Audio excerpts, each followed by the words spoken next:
Hello everybody, and welcome back to another episode of the Daily Crypto News. And today, I want to dive deeper into one of Ripple's potentially biggest partnerships ever on a national level.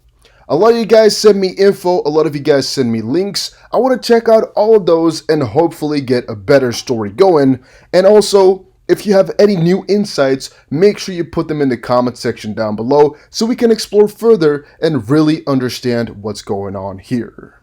But before we go ahead and dive into the wilderness, I want to ask you guys something, which is, what should I change my second channel's name to? Right now it is Dusty Finance, but I also want to post tips here just for how you can grow on social media and how it can really earn you a ton of money. So to a lot of people, this might be new, but I really earned the majority of my income on social media, not really the crypto YouTube, but mostly Instagram and some niche YouTube channels. I've been growing that for a very long time, and I really think a lot of people like you watching right now, sitting at home possibly or being done with your job, could just maybe spend 1-2 hours a day working on that and just really getting something out of it. So I want to give tips on the channel too on how to grow that, but it would have to be a better name. I've been thinking about simple digital money, simple money digital, simple investing, digital investing, or digital money investor. I don't really know what to go for. I don't want it to sound too close to DAI either. So I've been thinking a little bit. But it should not have crypto inside. It should have something like maybe finance, maybe business, maybe investing, because it's going to be a little bit of all, right? I'm going to continue these traditional, financial help videos. And for right now, I'm going to also do a lot of these daily financial news bits. But I think that's going to be gone after a little while. But let me know what you think. All right. So the thing I want to dive deeper into, like a lot of you guys most likely already know, is the bigger situation of MAS. So yes, the Monetary Authority of Singapore and their partnership with a lot of financial authorities, which is dubbed Project Ubin. And now the reason I want to tackle this once more is because I left a lot of obvious clues out last episode that a lot of you guys linked, and I really think I owe it to you guys to showcase and possibly dive a little bit deeper into as well. So if you were wondering what Project Ubin is and why I'm talking about it now, it's central bank digital money using distributed ledger technology. And one of the reasons I'm also tackling this once more is because the Bank of England is considering an official CBDC, is what the governor just said. And there are a lot of speculations outside right now that Ripple could really be on a warpath to getting these CBDCs fixed. And there are multiple theories. One is that a lot of these CBDCs are going to be running on Ripple. A lot of other ones we'll get into later on in this video, but that is that these CBDCs, right, they will be created for every country, but there won't really be one CBDC for all to transfer to them all or something like that, and you'd still need some sort of intermediary currency, which XRP could be, but again, we'll get into that a little bit later. Now, what is Project Ubin? Project Ubin is a collaborative project with the industry to explore the use of blockchain and distributed ledger technology for clearing and settlement of payments and securities. The project aims to help MAS, which again is the Monetary Authority of Singapore, and the industry better understand the technology and the potential benefits it may bring through practical experimentation. This is why the eventual goal of developing simpler to use and more efficient alternatives to today's systems based on central bank issued digital tokens. Project Ubin is a multi-year, multi-phase project, with each phase aimed at solving the pressing challenges faced by the financial industry and the blockchain ecosystem. The project is now in its 5th phase and has since published 5 project reports. So that is something that I missed out the previous time, and that is that they're already actually in phase 5. I was more so thinking they were in phase 3, but no, they're already in phase 5. And now the first phase was started in 2016, which is really mostly just announcements and the start. But what we did notice is that they were already partnered up with R3 all the way back in the day. To read here, MAS announced on 16th of November 2016, officially on their website by the way. Quick take here. You can see 16th of November 2016. that it will be partnering R3, a DLT company, and a consortium of financial institutions on a proof of concept project to conduct interbank payments using blockchain technology. And a list is right here. We can see all of these ones are very, very interesting. Yes, indeed. A little bit further. Phase 1 successfully concluded on March 9th, 2017. Here was Phase 2, which included even more technology partners and even Accenture, which we know has a clear link to Ripple. R3, of course, has a clear link to Ripple. IBM, of course, has a clear link to Ripple. We read the whole report later on as well. Here was Phase 3, which is just a little bit more in-depth, but nothing really new on the whole situation. Here's Phase 4, and here is Phase 5. However, having looked into all of that, it was still kind of vague to me exactly what type of technology they were adopting. Because, I mean, yes, they are using Hyperledger Fabric DLT platform. They're also core to DLT platform. So exactly how does that all work? Well, scope of the appointment here, you can see it's support on those platforms, which is a little bit differently than just using one platform. However, I think a lot of things come together if you read the report on Deloitte. So the first part here, if you check Deloitte out, it says here, Jasper-Ubin SGD on distributed ledger. I think that's Singapore dollar, right? And again, that's the official CBDC of Singapore, which a lot of theories are going around that. And that might go on XRP or run with XRP. The report, which you can see right here, has 44 pages and is actually really quite huge in exactly what it all tells. So at the bottom here, you can see a little bit of, I guess, a little info, which is interesting. But if we scroll through all the way to page 27, or do a Control F and type in Ripple, what you'll find here is under the section of the future is here. You can see here, Deloitte's blockchain expertise. You can find here, if you scroll down a little bit, one of Deloitte's most notable prototypes is the cross-border payments application. In the current payment system or ecosystem, cross-border payments are marred with expensive and uncertain transaction fees, long processing times, and often opportunity for fraud. With DLT, the reliance on some intermediaries, such as correspondent banks and notaries, can be reduced since every actor on the network can transact directly with one another, which can dramatically accelerate transaction times. And in addition, DLT handles the validation, verification, and fulfillment of the payment in near real time. I thought this, by the way, was with 2 L's all my life, or somewhere in there. Of the payment in near real time without the need for costly fees, thus increasing efficiency and driving cost savings. Another key consideration is that the identity of the user making the transaction is verified, streamlining KYC processes and leading to greater fraud prevention. The prototype, and here comes the key part, integrates Ripple and Stellar blockchain platform to enable a person-to-person or P2P transactions across geographies. DLT offers significant benefits to both P2P and business-to-business payments in terms of cost savings, increased efficiency, and improved security. Cross-border payments have plenty of room for innovation, and the future looks bright for DLT with this use case. And really reading that, I'm starting to really wonder exactly what the ties are and how everything rolls out, because they've now directly mentioned that it is using Ripple. Right? Am I mistaken here? No. The prototype integrates Ripple, but also Stellar. Now, one thing that could be is that for P2P, they're going to be using Stellar, which is more known for being peer-to-peer or person-to-person, and possibly Ripple for business-to-business or business-to-person, because that's more so what they have been known for. However, that is all not explained that well. Here, however, is an option in the Appendix A, monetary model option, and it says here 3 models were considered for implementation and a continuous DR model was selected for phase 1. Here was one of the options, the cryptocurrency model. In this option, balances tracked on the DL would be a new token which is a direct liability of the central bank and an asset to the banks. In effect, MAS would be issuing new money in new form, expanding the money supply. Expanding the money supply was not an objective of phase 1, so this model was not selected.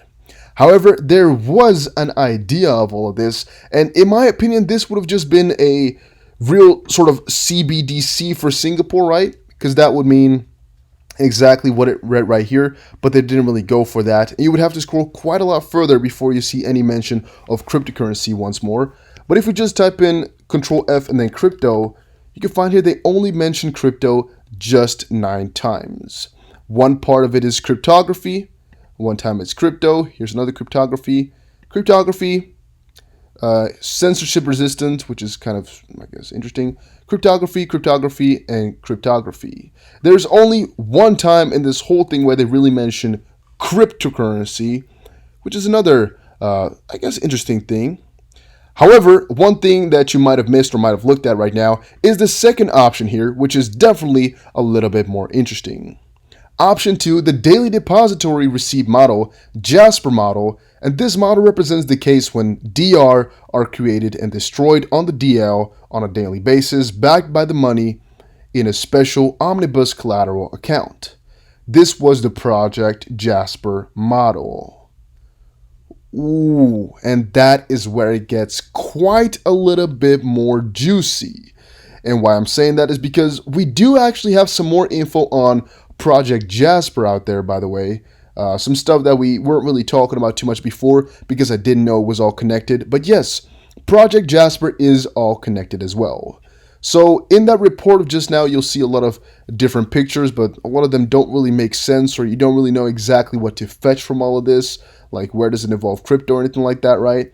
However, this picture is quite a little bit more interesting in that sense, as it explains a little bit more about what is going on right here. Project Jasper includes Canada, and here is a little bit of I guess, of an infographic of how this is all going to play out. Monetary Authority of Singapore right here, Bank A, which is a local bank in Singapore, and Bank B, local bank in Canada. So time to complete is from here to there, but whatever. Let's go from step just 1, which is transfer hash of secret, to step 2, initiate HTLC contract, and from 2 to 3, Monetary Authority of Singapore, and Singapore Intermediary A, Canada Intermediary A, then over into Bank of Canada, or I guess the other way around it could go as well. But here using secret hash, digest and complete, and then possibly back over, but also just possibly the other way around, doesn't really matter for that. And here receive secret and complete HTLC and transfer secret. But basically the whole situation is transferring from banks over to each other, right? I guess that's the whole point of this and exactly what they're trying to say here. I'm just trying to scroll out a little bit. I don't know what's going on here. The MacBook is not working on its optimal status. Sometimes it works like that. But basically, what the cool part about it is here with Project Jasper, at least that I would say, is first of all that it's the Bank of Canada and MAS. So here we got like 2 of them going on already instead of just 1. It's not just Singapore, it's also Canada. Second of all, this actually kind of concludes a little bit of a circle, because if you check the report, or no, not the report, this part right here, you can see how many banks it includes, right? But most of these are just financial institutions in America. Of course, not all of them, but most of them will be in America. And now it showcases again that some of the central authorities over in Canada are also, I guess, working with it all. You can see here there's a couple of different ones that are not US, but the major ones, I guess, Merrill Lynch and JP Morgan. If we scroll a little bit further though, you find more. Project-Ubin, Singapore's blockchain. This was posted all the way back in 2017, and it entailed quite a couple of really, really interesting questions that up to this point have not been answered completely, but let's see here. Project-Ubin is at stage 2, which explores DLT. My guess would be OMG and Swift and Ripple in the third consort, or in the is the 3 consortium involved in developing 3 different prototypes. Ripple just opened an office in Singapore, which is a little bit of a hint that I missed at first as well, that Ripple has opened an office in Singapore. I confirmed it. It is true. Ripple is working with Accenture, which has been really, really popular right now as well in this theory. OMG was already in Singapore since OMG inception, and this week there is news of MAS and banks exploring cross-border payments with Singapore's Pay Now and the Thai Central Bank implementation of Prompt Pay. OMG was in consultation with the Thai bank, while a bank with a Thai bank a while back. I think he means back, and I believe they might be involved. Again, Then you can see a couple of links down below there, which is kind of to confirm all of this. But here they're saying let's wait for the 13th of November for the report by Accenture. Now, looking for that, I don't know exactly where to find that report from Accenture on the whole situation, but people have taken this a little bit further. GiddyUp said, here are some breadcrumbs to follow. Southeast Asia banks are girding for a competitive onslaught amid aggressive expansion by plans by China's financial technology firms such as Ant Financial, the payments affiliate of billionaire Jack Ma's Alibaba Group Holding. MoneyGram Earthport collaborate to offer Ripple tech-based remittance services, June 10, 2016. And exclusive Ant Financial refiles for U.S. approval of MoneyGram deal. Money transfers and payment services MoneyGram have teamed up with Earthport and announced the launch of a new service that uses Ripple technology.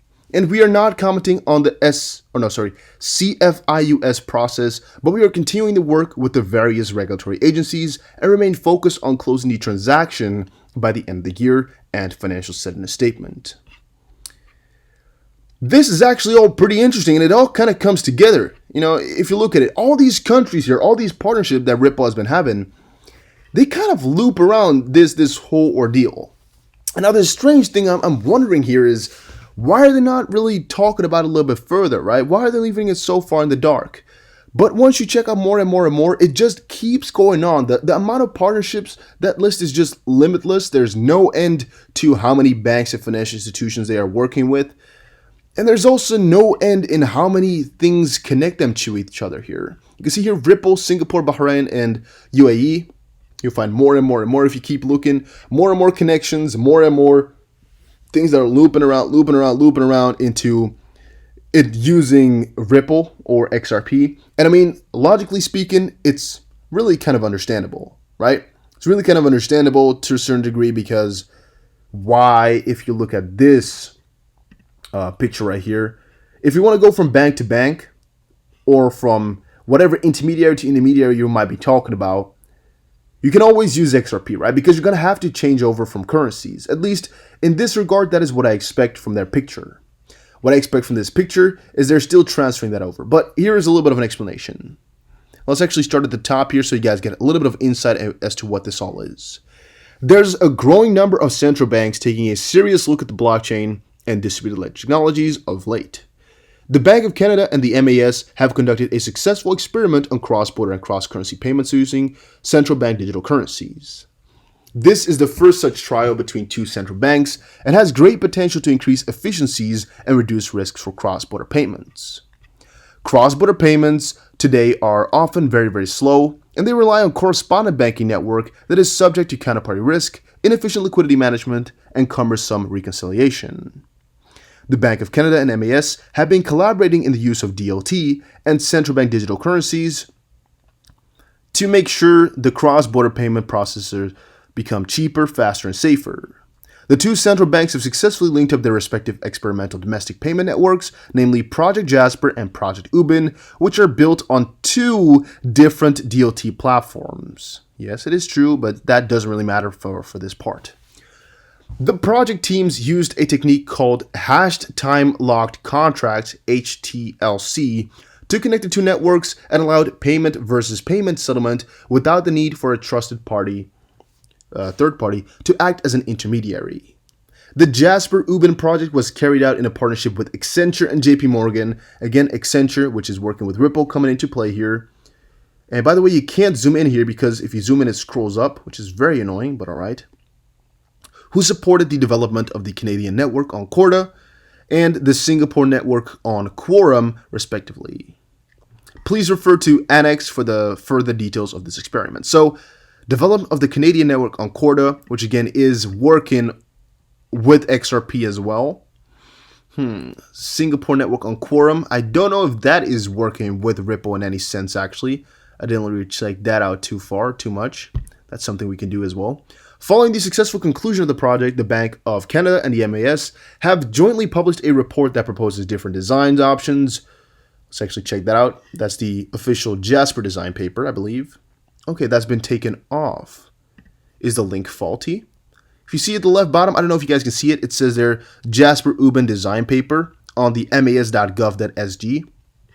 Maybe we can actually just find it on the official government website here. All right, so what I wanted to say was let's look for Project Jasper. And since I just put that in there, Project Jasper, quite a lot came out of that, which is not that good, not that nice, because it's quite a little bit more difficult to filter through this. I have no idea how we could do that actually, since apparently Project Jasper is mentioned in all of these, or is just a stupid search system. I don't really know exactly. Or can I just not search for it? Let's see. Let's try again. No, I think this is just a very stupid way they do all of this. Maybe publications. We could find a Project Jasper. No, we can also not find this. So that's a little bit strange, a little bit weird. However, I don't know what to conclude from all of that. But if we check back into the article we were just reading here, let's see the bottom here. Following the successful conclusion of their project, they have jointly published a report that proposes different design options for cross-border settlement systems. The report describes the technical implementation of HTLC and highlights possible limitations and challenges with the implementation model. The report further suggests areas of research in DOT interconnectivity mechanisms and alternate network models that represents opportunities for further collaboration among central banks, financial institutions, and fintech firms. The Bank of Canada and MAS would like to encourage the global financial community to build on these findings and work together to make international payments better, faster, and cheaper. Scott Hendry, Bank of Canada Senior Special Director. And reading all that just made me wonder more. Exactly what are they planning? What is it working on? And how come I don't really get all the real inside info, right? How come we don't get all the real insights? Now, R3 also published a, part on Project Ubin. And if you control F again for Ripple, you don't find them a single time. If you control F for Jasper, you do find that, but all it says is here, Jasper is the second part, so to speak, is the Bank of Canada side, and Ubin is the sort of left part, or the first part, or the Monetary Authority of Singapore side. And what you can see here, which is kind of interesting, is in phase 1, they were testing Ethereum, monetary model, and PFMIs. Phase 2, Corda LSM, and in phase 3, DVP. And on Ubin, they were phase 1, Ethereum, monetary model, pledge, transfer, redeem. Phase 2, Corda, Fabric, Quorum. And next phases, bonds and DVP. Cross-border payments, including FX and legal basis. So in these next phases, I guess, maybe it could be that XRP comes in at that point. But what is interesting is that there's actually a little bit more process on CBDCs coming from Hong Kong here, which is called Lion Rock, which also has a phase 1 with Corda, RTGS, corporate access, DVP, and atomic coupons. And next phase is DVP and cross-border, which again could be including XRP as well, as whenever I see cross-border, I'm at least having a little bit of hope, right? Because there are some opportunities, and since Corda here can already work with XRP, it might also be the case that they don't have to mention it, Whenever they're speaking of this cross-border, that they're already trying to mention XRP, but they just don't really put it up like that. Let's actually look for XRP here, because I didn't do that yet. No, we did not find any of that. And I don't really know what else to look for in this system here, in this whole thing. It's all kind of, looping around here. You can see, again, powered by Accenture, working with Ripple. We should also maybe look at all of these. Which ones already have a link to Ripple? Is there any of these ones that have a clear link? We can see exactly what's going on. Same for possibly this, the Association of Banks of Singapore. Exactly what's going on with all of those. What do they have in common? What do we know now? What is new? What is old? What can we learn more about? Where should I dive deeper into? And what do you guys know? Because last video, a lot of you guys just linked to this whole long 44-page report on Project Ubin on the Deloitte website. However, that's just one small part, right? That's just one small part. It's a lot, but it's just a small part. And the problem with it all is we're already in phase 5, and this is mostly just the first parts of it all. At least it's all talking about testing. It's all talking about what can they do. And since we're already this far in, and a lot of links are kind of, in my opinion, a little bit vague. Here, for example, is real-time settlement on page 9 of the report. It says DLT allows for near real-time settlement of transactions, removing friction and reducing risk, enables transactions to be made in near real time between users of the network. However, exactly what how they will do this DLT and exactly how they're thinking about that is not completely explained in my opinion. Most likely it's in there, but you'd have to read 44 pages here to dive really, really deep into it. And at least I've read the first 14 pages here, and I could not find out exactly which part of what system will be used. Now, one thing I also noticed here was this part. A group of banks in Singapore with the support of MAS, Singapore Central Bank, and Financial Regulatory Authority have also been developing a payment system prototype using DLT in which bank users can exchange currency with another without lengthy processing times, expensive processing fees, or intermediaries. R3, a consortium specializing in DLT, has partnered with the group on the initiative known as Project Ubin. So from that perspective, I'm thinking, they're just working with R3, which is also stated exactly in this paper, through Corda, and that is it. But does it have any link to XRP then? And how can we know? How can we tell? And what links are there? Or am I just seeing things further than they should be? Does it have no link to XRP at all? Maybe we could check out this R3 report, which might help out with some further stuff. However, it does not mention XRP once, this whole report, which makes me doubt it a little bit more, right? Because otherwise they would have at least talked about it once, you'd think, right? At least once talk about it. They do mention Ethereum, though, which opens the opportunity of using a cryptocurrency a little bit more. However, also not mentioning Ripple. It's a little bit scary, a little bit strange, but maybe let's actually check if they mentioned Stellar. They also did not do that. They also did not mention Stellar. Yeah, I'm wondering about that. A couple other things I got were this one right here on the swiftinstitute.org. Or SWF Institute, that's it. Project Ubin, Singapore Financial Overseer, develops blockchain model for multi-currency payments. And that's just to show the severity of the project here. We've been talking about it for every month for the last 3 years or so. Everybody's been talking about it. A lot of back and forth has been going on. Yet, it's really just the plain front that people are talking about. A lot of these articles are not going really, really in-depth with exactly what it entails or what crypto are involved with it, which is something I still think a lot of us can work together to explore and possibly find out. But yeah, if you have any stuff on this, make sure you just send it to me or put it in the comment section. Let's explore this together and let's check it all out and see exactly how this is all connected. Because, if it is really true and if something is really going on here, it could be huge, guys. And again, you'll see here, a lot of this MAS is also different things, right? Yeah, this is the only MAS, which is the Monetary Authority of Singapore. We've been talking about it, but what is the newest thing? Here, by the way, is what Project 5 is about, or Phase 5. MAS highlighted the commercial potential of payment network prototype, developed in collaboration with JP Morgan and Temasek in its 6th report, Project Ubin Phase 5, Enabling Broad Ecosystem Opportunities, published by Accenture on Monday. Maybe one thing I can do is look up Accenture and find exactly these reports, these 6 reports, and then look further into that. But here is on the MAS report 5, it says here. All right, so this is Project Ubin Phase 5, Enabling Broad Ecosystem Opportunities. So let's actually see if that mentions XRP once. No, let's wait for it to load all the way though. Okay, it's been loaded. Let's mention XRP. No. Ripple. Not even once. Stellar. Not even once. DLT. Mentions it only 4 times. Huh. Alright. Second part of the report describes, this is actually at the start, at the executive summary. First part of the report describes the blockchain use cases and how they benefit from functionalities provided by Ubin Fee Network, so Ubin 5. Let's see if they're mentioned more often. Yeah, it's been working since 2016 to explore DOT and whatnot. And here, apart from providing common set of data, a platform built on DLT,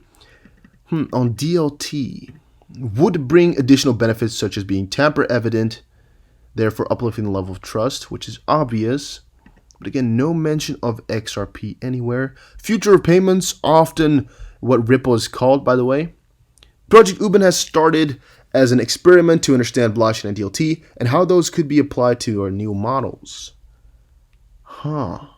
That's very interesting, guys. No mention at all. I would have expected at least one. Bitcoin? No, Ethereum. Okay, Ethereum is mentioned once. The primary features of Quorum, and therefore extensions over public Ethereum, are transactions and contract privacy, multiple voting-based consensus mechanisms, network/peer permissions management, high performance, and settlement finality. Okay. So this is then built partially on Ethereum. Oh, yes, it says here on Quorum. On top of that is IIN. On top of that is JPM Coin. And on top of that is Gateway. So this JPM Coin is also getting a little bit further than I expected. All right, all right. JPM Coin, of course, we all know what that is all about.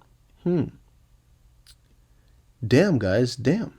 So yeah, there's actually a lot more exploring to do now. I've just noticed there's so many more reports, as we can just go over this MAS government website and look for the 5 or 6 reports as well, and then just scroll through them a little bit or find some things, as these are all 80 pagers, 50 pagers, 60 pagers. These are no small things, and there's a lot of stuff going on here. But the real big question is this gonna be a supplement to Ripple/XRP? Because if you look at this picture here, it's really also what Ripple and XRP are there for. Or is this really one of the biggest rivals? Because as a couple of you guys in the comment section said, the ones that are getting the mass adoption are the ones that are going to win. And I'm wondering who's going to be. But sorry if this wasn't really conclusive for all of you. I've been looking into it, but I don't really know. This Bank of England stuff really bothers me as well. Because the reason is, if the Bank of England were to go for such a CBDC, would it really join a project like Ubin here and Jasper and the kind of the joint venture at what they're doing and just hop in? Same for China and whatnot. Or would all these CBDCs really just work separately like we would have expected them to and then be connected through something like XRP? Right? With this whole situation here, they're kind of explaining like they know how to do it all, but it's all powered by Accenture, which then again works with Ripple. Right, so it also could be that they have just not mentioned it and it will come later on. But on the contrary, they've mentioned everything really in depth and elaborately, so why would they wait out and skip out on that? It's all a little bit strange, and I don't know and I don't understand. Here's something from a little month ago. Ripple's David, central banks can launch CBDCs within a day. And one of the parts that's also been talked about is the possibility of central bank digital currencies running on XRP. I've kind of neglected that one. But also, a lot of these CBDCs could really come quickly, but one of the things stopping them is just, why would they do it and how can they trust each other? But here's again the question of, imagine Fed coin being a reality. USD is currently the reserve currency, and if it moves as fast as XRP in the future, wouldn't XRP lose its purpose? Wouldn't USD, aka Fed coin, be used as a bridge currency instead of XRP? What is your opinion on CBDC? Thanks for the comments. And one of the things said here is that they don't trust each other, and you wouldn't really want it all coming from one country, right? And since XRP is decentralized, it could always be used because every central bank will have their own digital currency, and that really would still need to be transferred to each other. So you need an intermediary, which could be XRP. But I'm also wondering exactly how they explain all of that. Yeah, but I would have to check on further and still report back to you guys as I find out more. But that was it for today, guys. Hopefully you all enjoyed it. Hopefully you learned something new. I'll see you guys again in another crypto video. Hopefully it wasn't too long of an update. But put in the comment section down below what you think about it.